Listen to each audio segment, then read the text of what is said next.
జగిత్యాల్లో ఓ RTC driver చేసిన వ్యాఖ్యలు ఇప్పుడు తెలంగాణ వ్యాప్తంగా రాజకీయంగా హాట్ టాపిక్ గా మారాయి.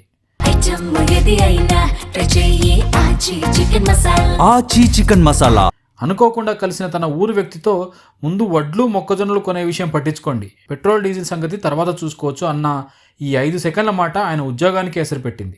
ఆర్టీసీ డ్రైవర్ అశోక్పై అధికారులు చర్యలు తీసుకోవడం ఇప్పుడు రాష్ట్ర వ్యాప్తంగా వివాదానికి దారితీసింది. పెట్రోల్ డీజిల్ ధరల పెంపుపైన జగిత్యాల కాంగ్రెస్ నేతలు ధర్నా చేస్తున్న సమయంలో అక్కడ ఉన్న తన ఊరి వ్యక్తితో అశోక్ మాట్లాడాడు. డీజిల్ పెట్రోల్ సంగతి తర్వాత చూసుకోవచ్చు, ముందు రైతుల వడ్లు మొక్కజొన్నలు కొనండి అన్నట్టుగా తెలుస్తుంది.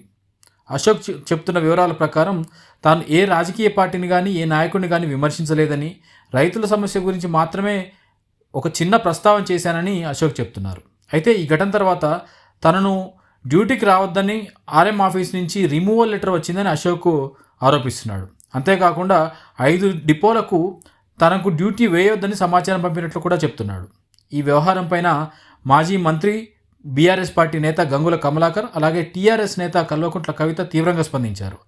రైతుల గురించి ప్రశ్నిస్తే ఇంత కఠిన చర్యలు తీసుకుంటారా అంటూ మండిపడ్డారు.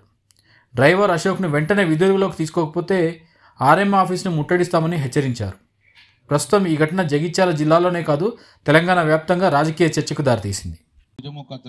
బ్రేకింగ్ న్యూస్, వడ్లు కొనమని మంత్రి చెప్పినందుకు ఆర్టీసీ డ్రైవర్పై వేటు.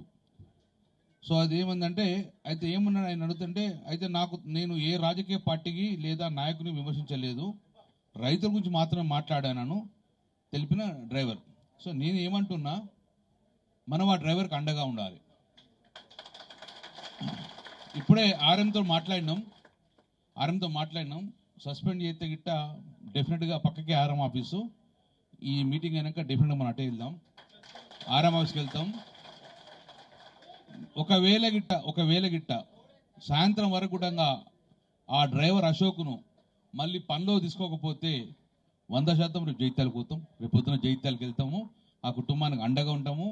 ఎట్లయితే బీఆర్ఎస్ పార్టీ సోషల్ మీడియా ఒక్కసారి తగులుకుంటూ అంటుకుంటుంది కాబట్టి ఇవాళ సాయంత్రం నుంచి మనం అశోక్ రిక్రూట్ అయ్యేదాకా సోషల్ మీడియాను వాడుకుంటాము.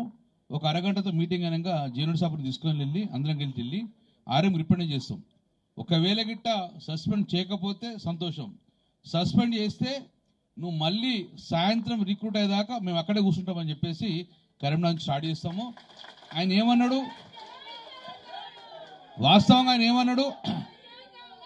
ఏమన్నాడు, నేను ఏ పార్టీని విమర్శించలేదు, నేను ఏ పార్టీ నాయకుని కాదు, కేవలం ప్రభుత్వాన్ని వడ్లుగోనుమాను అన్నాడు అంతే. దానికి అంటే ఎవరు మాట్లాడితే వాడిని సస్పెండ్ చేసుడు, ఎవరు సోషల్ మీడియా పెడితే జైలు, అట్లనే మేము ప్రభుత్వం ఉన్నప్పుడు ఎన్ని విమర్శలు చేసిన మమ్మల్ని ఎంతమంది జైలుకి వేసాం, మనం వేసినామా? సో ఇది ప్రజల మీద తిరుగుబాటు చేస్తుండ్రు, ప్రజలను ఇబ్బంది చేస్తుండ్రు. ఇటు బీజేపీ పార్టీ, కాంగ్రెస్ రెండు కూడా మాట్లాడితే ప్రజలను జైలు వాసే పరిస్థితి వచ్చింది. ఆచి చికెన్ మసాలా